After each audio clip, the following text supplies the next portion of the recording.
Ciao tifoso bianconero, bentornati ao Finestra Bianconera. Hoje é dia 8 de janeiro de 2025. Tem vídeo do Finestra, então se você ativou o sino, você vai receber essa notificação e não vai perder a informação. Ó, até rimou. Notificação e informação. Hoje, dia 8, né? É aniversário do Cabal, que é o nosso jogador que está contundido. Mas hoje é uma data que eu me recordo. Em 94, 95, quando a Juventus estava em 9 anos sem ser campeã italiana, aquele time do Vialli, do Ravanelli, do Baggio, do Deschamps, brigava com um Parma muito forte, que ganhou a Copa da Itália, inclusive, e era o jogo do retorno, e aí aquela Juventus, que tinha vontade de vencer, né? Que nem falou Antônio Conte, que tinha obsessão pela vitória, lá em Parma, venceu aquilo que a gente chama de final antecipada, o Parma, por 3-1, numa partida onde o Vialli e o Ravanelli destruíram, né? E ali a Juventus, então, passou a ser a líder do campeonato com mais tranquilidade, entre aspas, porque o Parma ficava ali 2, 3 pontos na cola, enfim, mas foi o jogo direto. Esse momento histórico já merece um like aqui no Finestra, então vocês vão saber que dia 8 de janeiro será sempre lembrado como a arrancada para o título depois de 9 anos, né? Título conquistado pelo Roberto Baggio, Ravanelli e Gianluca Vialli, que falamos dele no domingo. Esse vídeo de hoje é o seguinte, fazendo aqui um ponto de reflexão. Vou falar um pouquinho do mercado, né? Mas não tem muita novidade no mercado. O que tem tem muita notícia, mas eu não... Vocês sabem que eu penso sobre isso, né? Uma reflexão que é o seguinte, né? Quando eu falava aí que o meu apoio ao Mota é incondicional, ou a qualquer treinador que estivesse na Juventus seria incondicional, eu entendo, por exemplo, as escolhas técnicas, as escolhas táticas. Fiz críticas, por exemplo, algumas vezes, aonde a bola não chega no ataque. Como faço essa crítica ao Koopmeiners, que está aí na capa, não ao Koopmeiners, mas o jeito como é colocado no esquema do Mota. Isso não significa pedir a cabeça do Mota ou achar que foi um erro. O meu problema com o Mota começou na última sexta-feira, não por escolhas de maneira de jogo, módulo de jogo, ou por posições táticas, ou porque não está ganhando, só está empatando. Não. Se fosse isso, a minha paciência é maior. O meu problema com ele começou depois do jogo contra o Milan, aonde você sai de uma derrota e ele vem aos microfones dizer que ele é treinador, que ele escolheu essa carreira porque ele quer vencer, mas que a vitória não é uma obsessão para ele. É pela declaração e não pelo resultado de campo. Tem que ficar claro, porque eu sempre defini a coerência e continuo sendo coerente. Se fosse só pelos erros táticos, as escolhas técnicas, as mal substituições nos jogos, os resultados que não estão vindo, a Juventus só empata. Se fosse só, entre aspas, né, só, tá dentro do preventivo que eu coloquei antes de começar a temporada. A partir do momento que ele, como treinador da Juventus, dá uma declaração infeliz dessa, de que não tem a obsessão pela vitória, aí ele arrumou um problema, pelo menos comigo. Então aquele apoio incondicional meu já não existe mais. Não, repito, não pelo resultado de campo, mas pela declaração, tá bom? Isso tem que ficar claro qual é a minha opinião em relação a tudo isso. E aí, o que eu queria dizer para vocês é o seguinte. Vou até contar aqui. Vamos lá.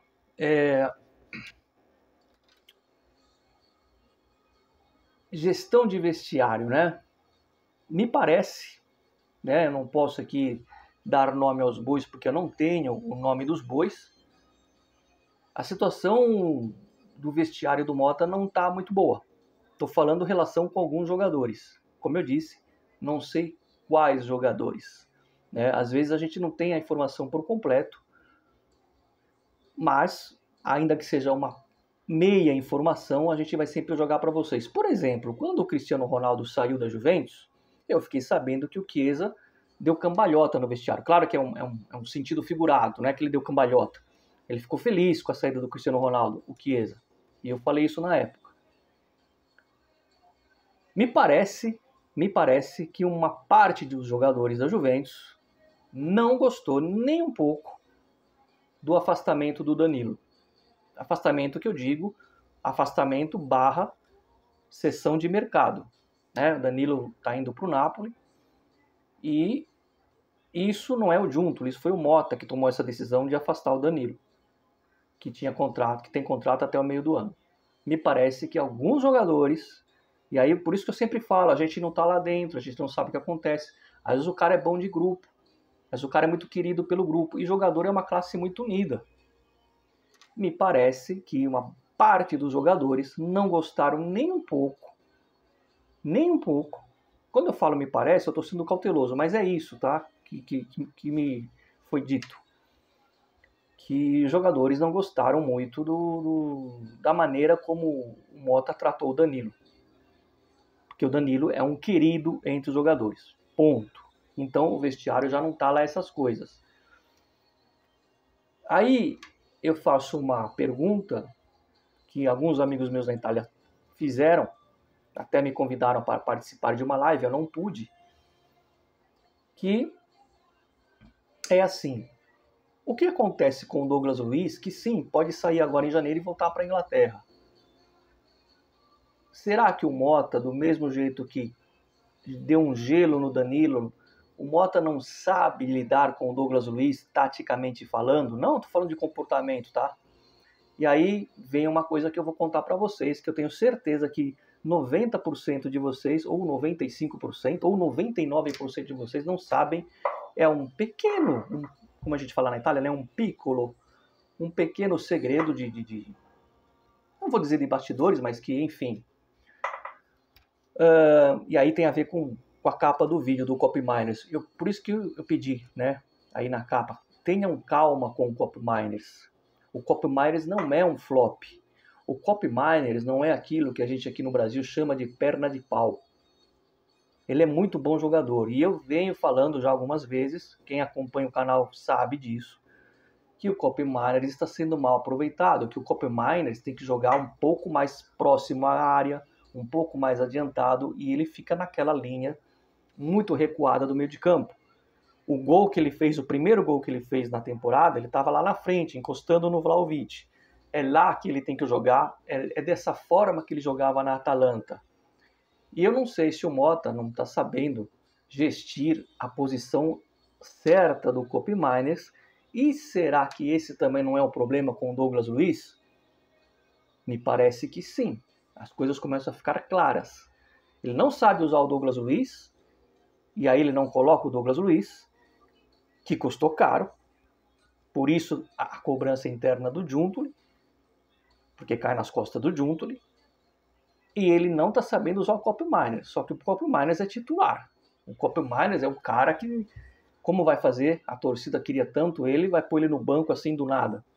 Só que ele está escalando mal o Copy Miners do mesmo jeito que o Allegri escalava mal o Locatelli. O Locatelli no Sassuolo era tanto que chegou na seleção, fez uma boa Eurocopa. Aquela Eurocopa que a Itália ganhou, na primeira fase, o Locatelli deitou e rolou. Inclusive fez 2 gols contra a Suíça, e depois a Suíça eliminou a Itália na eliminatória. Vejam vocês. E o Copy Miners está sendo mal utilizado. E aí eu vou contar uma parada aqui para vocês, que talvez vocês, como eu disse, uns 90% de vocês não devem saber. Quando o Antônio Conte estava na Juventus, em 2011, 2012, quando o Marotta, né, que hoje é interista, quando o Marotta trouxe o Pirlo, vocês ouviram direito, o Pirlo foi encostado, foi escanteado pelo Allegri, ainda bem, né, lá no Milan. Muitos achavam que era fim de carreira. O Pirlo veio para a Juventus, ganhou vários títulos italianos, levou a Juventus a uma final de Champions, ou seja, jogou ainda mais uma Copa do Mundo, né, que em 2010 ele machucou, mas depois em 2014 ele veio ao Brasil. Uma partida contra a Inglaterra jogou demais lá na Amazônia, né, em Manaus, é isso? Mas o Pirlo, quando o Marotta trouxe o Pirlo para a Juventus, o Antônio Conte não gostou. E o Antônio Conte não queria. Quando o Antônio Conte foi comunicado que o Pirlo viria para a Juventus, que o Marotta ia trazer o Pirlo da Juventus, o Conte foi contra. É o que vocês estão ouvindo, o Conte foi contra o Pirlo. E quando o Pirlo chegou, o Conte não gostou. Veja que esse tipo de coisa nem eu sabia alguns anos atrás. Só que é aquilo, não é que o Antônio Conte não gosta do Pirlo, ou achava o Pirlo velho, ou achava que o Pirlo não tinha talento. O Antônio Conte estava começando a sua carreira, e dentro do esquema de jogo do Antônio Conte, o Pirlo não encaixava. Ele tinha um esquema pronto, com aqueles jogadores que ele tinha ali, um ou outro que estava chegando, e o Pirlo, por ser o Pirlo e na posição que ele jogava, lembra que o Pirlo falava assim, eu não preciso correr, quem tem que correr é a bola. O Pirlo era um cara que não corria, ele jogava a bola onde queria, pá, pá, pá. Esse tipo de jogador não servia para um Conte, ele não queria o Pirlo, ele foi contra. Só que uma vez que o Pirlo chegou, e vocês lembram como funcionava o Marotta e a diretoria naquela época, dava os jogadores para o treinador se vira. E o Conte era um cara da casa, enfim. Claro que isso tudo era conversado, ele não queria, mas o Marotta pôs o Pirlo lá, entendeu que podia ser útil. E o Conte teve que ser obrigado a mudar o seu módulo de jogo, o seu esquema, para fazer o Pirlo jogar. No esquema que o Conte tinha já pronto, que é o que ele queria usar, e por isso era contra a chegada do Pirlo, não dava. Trouxe o Pirlo, falou, pô, é o Pirlo, né, cara? O cara campeão do mundo, campeão da Champions com o Milan, né? É o Pirlo, eu vou ter que pôr ele para jogar. Só que para pôr ele para jogar, eu vou ter que quebrar um pouco a cabeça e mudar o meu esquema e lançar um outro esquema, inventar uma coisa, improvisar, porque ele não pode ficar fora. É isso que está faltando para o Mota. O Koopmeiners chegou e ele quer usar o Koopmeiners no esquema dele. É como se o Conte tivesse que usar o Pirlo naquele esquema que não ia dar certo. Quer dizer, o Conte teve uma improvisação, mudou o esquema para o Pirlo poder jogar, que era um jogador lento. Então, eu peço calma com o Koopmeiners, que quem está errando aí é o Mota. E não é que eu estou aqui malhando o Mota porque eu fiquei de malzinho do Mota depois da declaração de sexta. Não, é um fato que eu estou dizendo para vocês. E já vinha dizendo antes, o Koopmeiners está sendo mal utilizado. Então, antes que comecem a dizer que o Koopmeiners ele é isso, ele é aquilo, ele é flop, ele é bidone, essas coisas. Bidone é flop, tá? A gente fala na Itália. Está sendo mal utilizado e ponto. E aí eu chego à conclusão que o Douglas Luiz também não tem culpa de ser tão pouco aproveitado, tá certo? Dito isso, informação de mercado, eu tô vendo muito aí na internet, Zirkzee tá próximo. Eu não sei se o Zirkzee tá próximo, eu não tenho essa informação. A informação que eu falei há um tempo atrás aí, acho que foi semana retrasada, é que a Juventus ia tentar ele por empréstimo, só por empréstimo, mas eu não sei se o Manchester vai liberar por esse empréstimo, tá? Então, eu não tô botando muita fé nisso. Para mim, o atacante é outro. Para mim, o atacante é um que fez muito sucesso no Napoli. Não é o Raspadori. O Raspadori está lá e deve vir no meio do ano. Pode até pintar agora. Para mim, é um ex-jogador do Napoli, que está na Turquia, que fez muitos gols no Napoli. Para mim, é esse o cara que vai vir para o lugar do Vlahovic, que está com um pé e meio fora da Juventus. Não existe, até agora, um mínimo de conversa de renovação e o agente dele está muito pior que a situação do Dybala na época. Então, eu já posso falar para vocês que o Vlahovic está com um pé e meio fora e o substituto dele, eu acho, é uma informação, né? Mas eu vou colocar com machismo porque que é um ex-atacante do Napoli, tá? Vocês já sabem de quem eu estou falando. Sobre esse jogador do Paris Saint-Germain, não tem essa informação, atacante, né? Mas é o que os jornalistas na França estão dizendo, que o Vlahovic vai para lá e esse cara viria numa troca. Eu não tenho essa informação, mas é o que os jornalistas na França estão dizendo, tá bom? Araújo, jogador do Barcelona, que há 3 semanas atrás eu falei para vocês que a Juventus ia estudar ele, principalmente a parte física, né?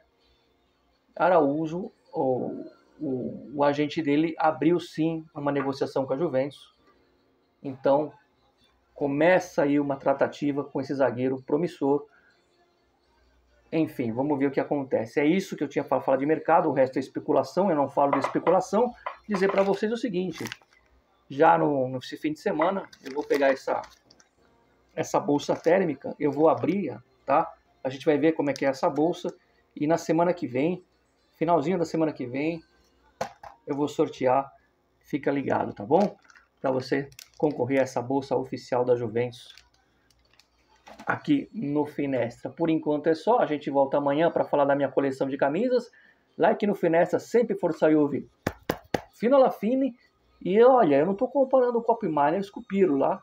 O Pirlo é um Mozart, é um maestro. Só existe um. Estou dizendo que a situação é igual. É isso.